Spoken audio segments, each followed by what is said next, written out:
Hey guys, it's Rich with another Tarot Talk Tuesday. In this video, I am doing a deck review of the Greer Tarot. This is produced by US Games in 1979 and again in 2004. You've probably seen this around. It's been used in TV shows, it's been used in movies. I know for a fact I saw it on the series finale of Bones, the very last episode. It was in that one. It was either the very last episode or next to last episode. Anyway, it was in that episode that the psychic on the show, she had this deck, and I'm like, what deck is that? And then, you know what? I picked it, and I'm like, you know, whenever I was doing all my buying craze and all that, and doing some retail therapy, and I picked it, and I said, you know what, I like the images on here. And turns out it was, in fact, that deck. And it's a very distinctive back, is the way I knew. Anyway, this is made by, or illustrated by, Bill Greer.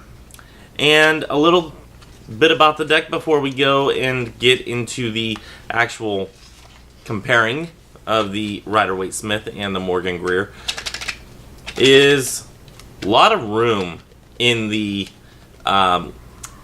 box. Neighbor's dogs are barking, and it's like midnight. So anyway, a lot of room in the box. Not a huge pamphlet. Little White Book is not a book. It is a little white pamphlet. So not a lot to go by on this if this is your first deck. But you know what? There's plenty of books, and this follows the Rider-Waite-Smith type of setup. So, yeah, you know, there's a lot that you can use from this and reading anything that follows the Rider-Waite-Smith style. So, anyway, getting into this a little bit, it tells a little bit about the Greer Tarot, and then it gives a blurb about the majors and minors, as per usual. And then it says, the ancient Celtic method of divination. Now, as a historian, and not like a professionally taught historian, I didn't go to college for it or anything, but as somebody that loves history, I have a problem with somebody using the word ancient whenever something is not in fact ancient. And the way that they use the term ancient is to describe the Celtic cross.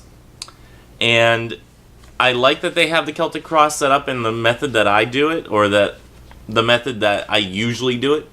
And by that I mean it's 1, 2, and then 3 on top, 4 on bottom, 5 past, 6 future. So that's the way I usually do it, and sometimes it changes up depending on, you know, if my hand goes down and then up, or up then down, and or side to side. And you know what? The cards land where they will, and you know, that's the way they get read, and yeah, haven't had a problem with it. So that's kind of awesome that they actually put that in there, but I do have a problem with them using the word ancient, because the Celtic cross spread isn't really that old. It's definitely an antique by now, I would say, but it's not ancient. So yes, I just have a little like problem whenever people use that out of context. I also get that way whenever people use antique or vintage or collectible or something like that, because those are actual terms that whenever you're dealing with antiques and collectibles, that they are meaning a certain age. So sometimes I'll get on people, and I do it from a point of educating, like, hey, you know that the word antique that you're using here, this is not an antique. But anyway, that's my own little gripe and complaint, and I try to do it in the nicest way possible. It's just a little pet peeve of mine, but yeah, little pet peeve on that. But I'm going to go ahead and bring you guys down so you guys can see the Greer Tarot in its entirety, along with the Rider-Waite-Smith deck, also by US Games, side by side for comparison. So let's bring you on down. Okay, like I said, for this one, little flip top box, there's how much extra room there is. It's really kind of a lot of room for one of US Games' decks.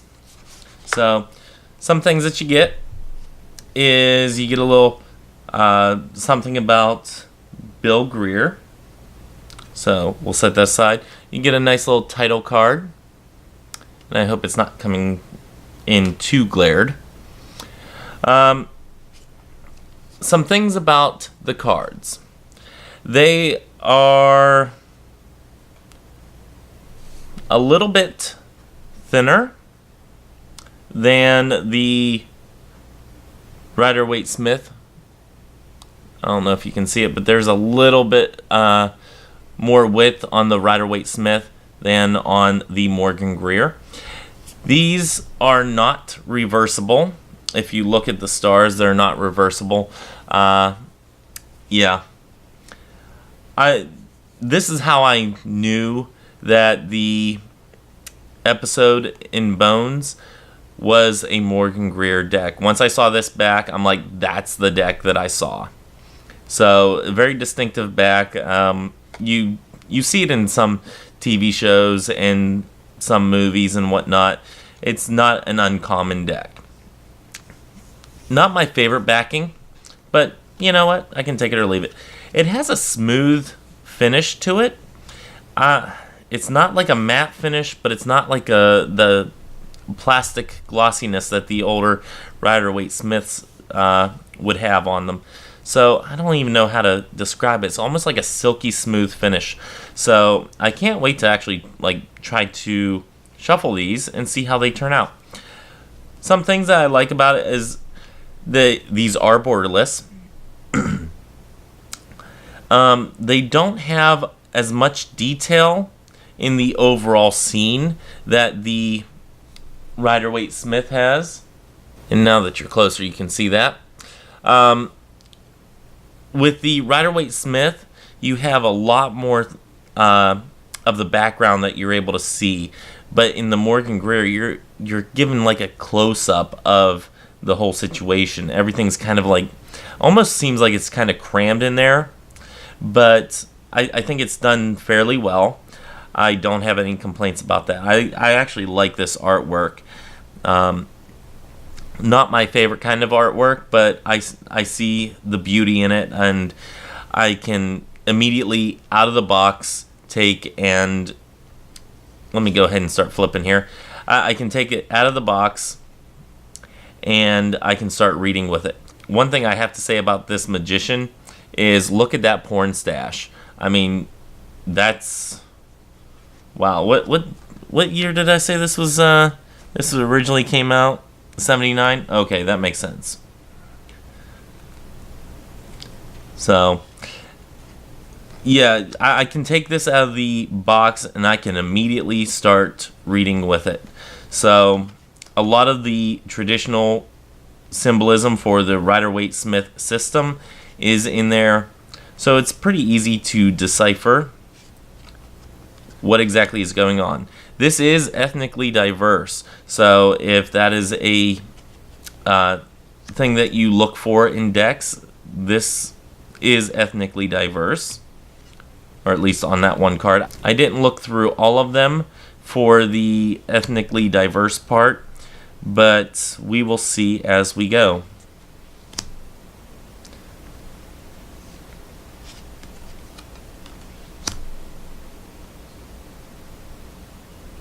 This is interesting that the scales of justice are actually skewed. That's different.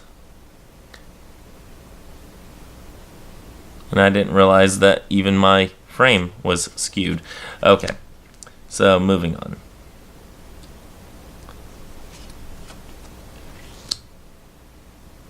See, with this death card, you don't have all of this stuff going on down here.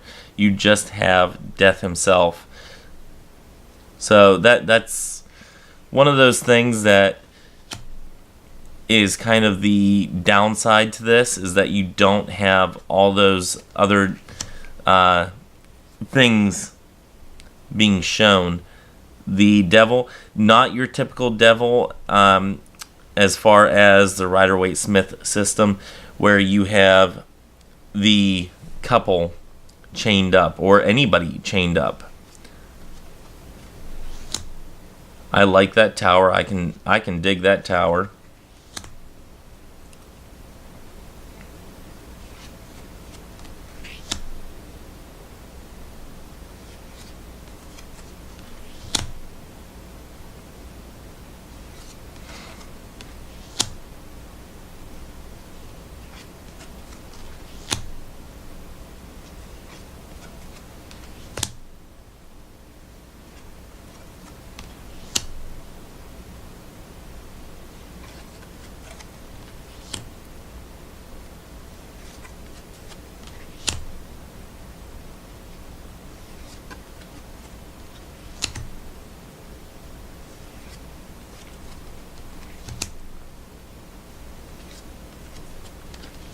Like I said, I think this deck is fairly appropriate for the imagery that it has.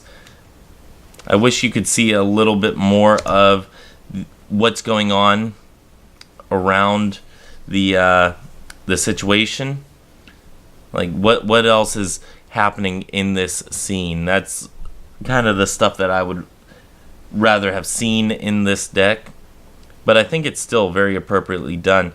This one, I'm not getting the sense of like a nightmare or anything like that from this. That one's kind of different.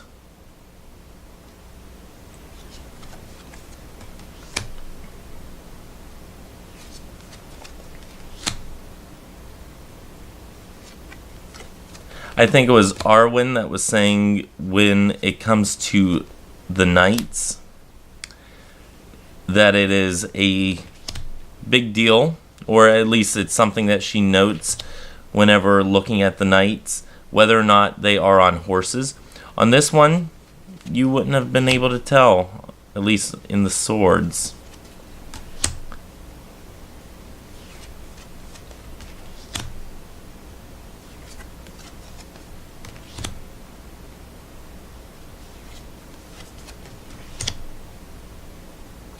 Really digging the porn stash, guys.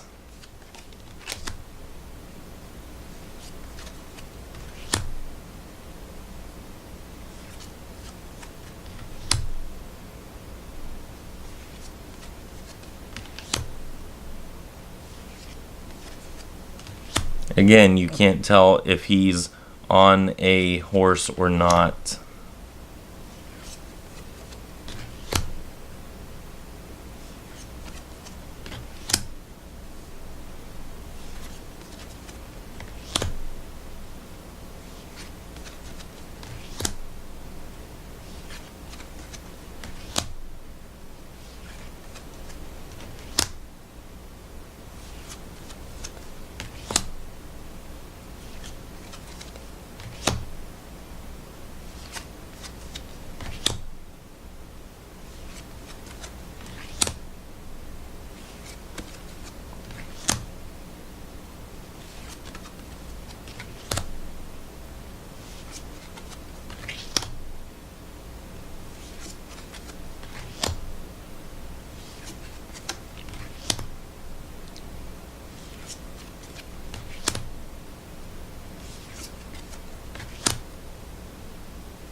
So a couple cards with ethnic diversities in them. There's a little bit more.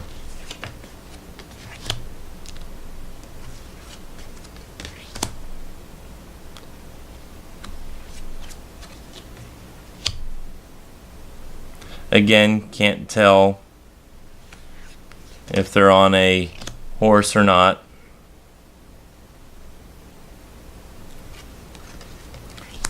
But you know what? I think with this, whoops, as I flick that on over, I think with this deck, I would probably be able to read this right out of the box. No problems at all.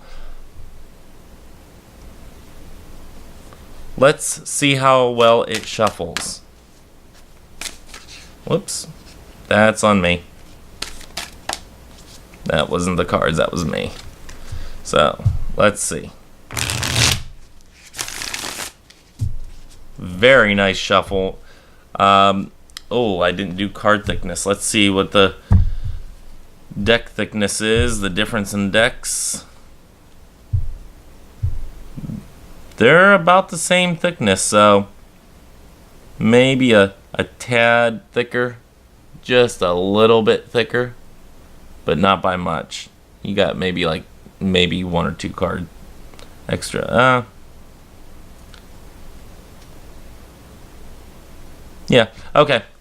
I'd feel comfortable saying that it's a little bit thicker than the Rider-Waite Smith. It does have a little bit of a bend that comes with the bridge shuffle. But you know what? I think by this time, all of my cards will eventually have that little tiny bend. And you know what? I'm willing to live with that because it means that my cards have been shuffled a lot and used, and yeah.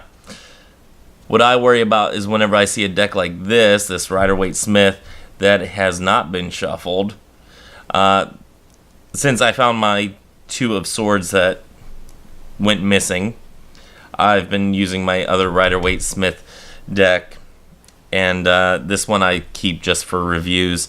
So I have it already in order.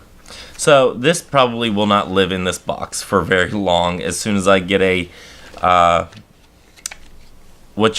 pouch made for it, and we'll just stick that right back in there, and we'll stick these in there. I use these for bookmarks. Any of my tarot books, anything witchy, I use a tarot card as a bookmark. It's easy, it's quick, and it, depending on which one you have, it's pretty. So that is the Morgan Greer Tarot, produced by US Games in 1979 and again in 2004. And it was made by, or illustrated by, Bill Greer. So that is all that I have for this video. Until next time, may you have love, hugs, and ladybugs. Bye-bye.